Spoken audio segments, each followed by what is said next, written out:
அதே Sri Lankan cricket team, நீங்கள் cricket விளையாடுறத தவிர மிச்சம் எல்லாமே பண்ணுறீங்க.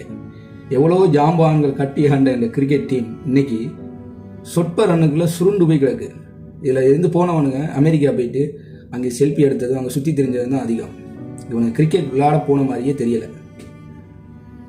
ஏட்டா ஒரு குறிப்பிட்ட ஒரு கொஞ்சம் ரெண்டு மாட அடிக்க மாட்டேன்றீங்க, வெக்கம் கட்டுவீங்களா?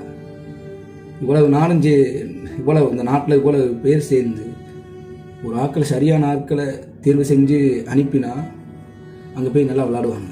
ஆனால் நீங்கள் தேர்வு செய்கிற ஆட்கள் எல்லாம் என்ன, உங்களோட அரசியல் பின்புலங்களை பார்த்து தகுதியும் திறமையும் இல்லாத ஆட்களாக பார்த்து எடுத்து அங்கே அனுப்பி விடுறீங்க.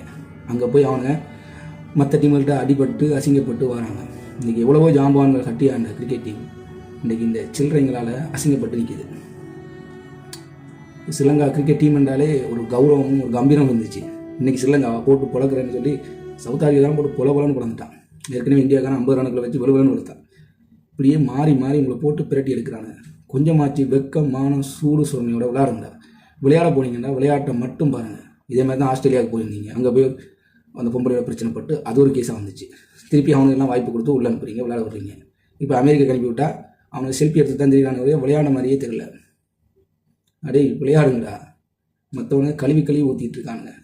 கொஞ்சமாச்சு அந்த பழைய பேரை காப்பாற்ற பாருங்கடா. நன்றி.